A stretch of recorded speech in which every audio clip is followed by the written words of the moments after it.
mayam handak lai hafta sigi card reading ne aduga pendulum ga hafet yengminar se ko ado si se yengba hodringe da khanbiro ko aham ba yengba ngai gi oina haira ga disida koina hadi pendulum gumba tawba se kaino ha kanda pot ama sum khanbiro si se karam kanda hadi oini or oiroi ko hadi matam kyam koina lakadage numitta oiro natraga month oiro ko hadi days tani khangde month tani khangde aduga message se ko hadi yes no oiba yagadra kamaina tawgadagi hangadra khotgadra haibna jingba dumba message lakani ko sida iraga budi le ko hadum mayek budi ubiramani ko somna ado akoina kaino gi hai tare ko sigi pendulum crystal gi pendulum se use tawraga tawgadam ne ko ado khai first ta khanbira se ngatang ko minute amani lawraga pot ama aina khaliwa pot to thabai khang gi oiro relationship gi oiro ai gi business gi oiro pesha gi oiro ko ai pot ama fazana mishala khanbiro ko adugi matungda kari haidi lakke habado ko magi energy kay no do hapet yung minarase ko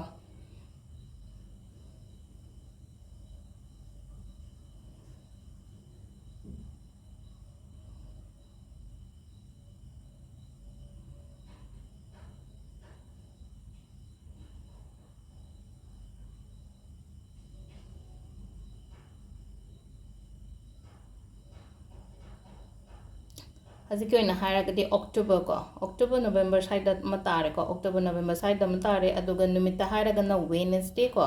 Wednesday Sunday ko aduga kitang ko hairi no gi ke no masla aduga possibly ko hairi se lai se hairi possibly se hairi oibaya bagi chances se ko hairi kind of 50% gumba hai tare ko side amadana kitang no haina chatkre hairi smaina chumna lakre kitang phaina lai ko hairi 50 chances is there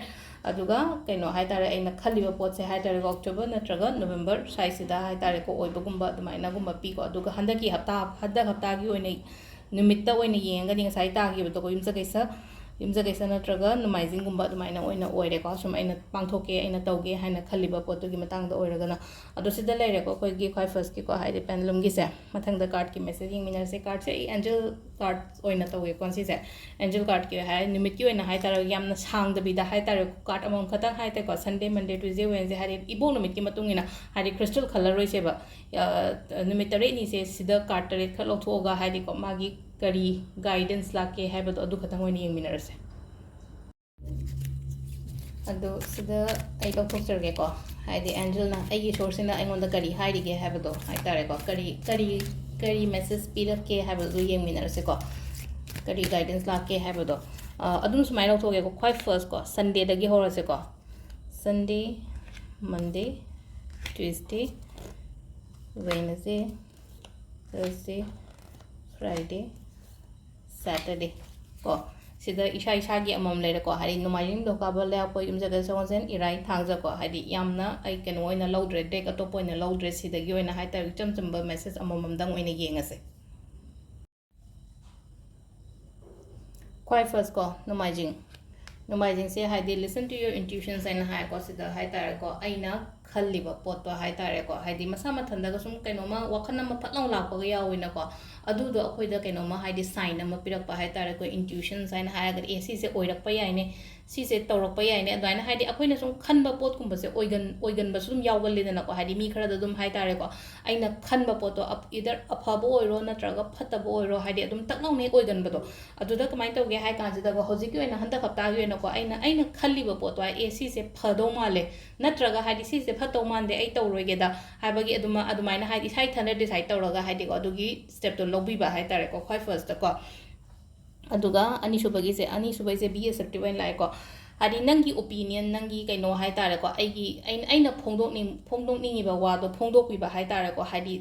chapyung na lepaga leiba hai tare ko lepa ha di warep lobo ko pa hai tare ko samna ha ba da ai gi wa thamo ba hadi ai gi point of view thambi ba hai tare ko smai taraga ada mingon da su ko tahan ba sida ko mingon da su tahan ba aina hari se aina pami se kaino khono haina mingon da su tahan bi ba kholan bi ba adu ko aduma leire ko aduga mathangi sina ahum subagi ko numajing to ka ba leba po ko leba po sina improving health haina la ko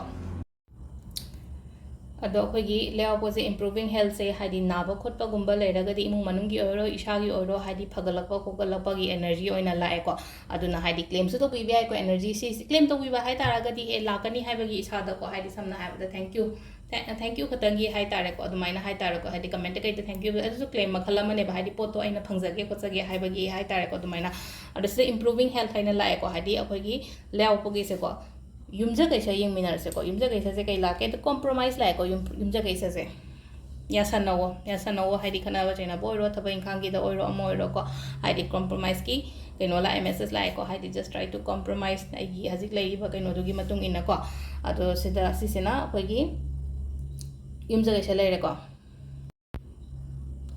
matang sagon sen ko sagon sen se situation will improve and hai ko haji hojik lai riba ai gi imung gi condition oiro ai gi life ta je kainom tho ekole na khala se adum bado improve tawra kani na hai ri ko se da hai ri ai gi angel sina ai gi source na honda hai ri se ai gi haji hojik lai riba situation se amuka hena improve lakpa apha phagalakpa haina adumaina sign ama pi ri ko aduga mathangi ko irai gisna meditation brings answer in hai ko adi kem to wakhan kai ta kem thok traga di hadi tumina phamaga gumba lai biraga hai tare ko hadi engonda sum hoina munna khandaraga di akoina kaino ma lepa warep lepa khopa matam da so masa mathanda lambi tholako su yawina ko aduna hadi meditate gumba to ba yamna confusions lai rena khala se ko meditation gumba to biyo chanting gumba to biyo ko hadi word of papa khalaga hai tare ko word of papa hadi om chanting to ba ko om kaina hai se hadi peace phangna bagi damak ta no om kaina ga som se om 108 times gumba so laga meditation gumba kai gumba to bi ba ko meditation to basina hai tare engon da lambi pirakani engon da mangal pirakani ba ado hadi confusion yam lai raga de kok saraga de amaka akoina meditate to de kok to ingtharaga di ngasai gi aigi ngasai gi lambi to su uwo phangakani na ko adumaina hai tare aduga last ki saturday gi oina haraga di ask for help from others and hai ko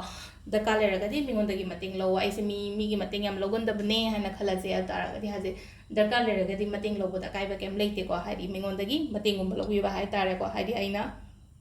darkar lerga di hango aina hai je ko hadi later ga di later ko lerga di ask for help bisang jai khatang gi suna tabi da hadi bisa khatang ne help na te ko hadi mingon da gi decision hai te opinion adum ba mayam da su help makhala manina ai do yamna sum hajik se yamna confuse lai na traga hadi clarity kem leite ko te haraga di mingon da gi guidance lo boda kem ta kai ba leite ba ai gi khangna ba ai gi imanabi ni khangde imanaba ni khangde engon da gi khitang senior ni khangde adum ba da gi help lo boda kai ba hangoi ni hai kai su leite ko ado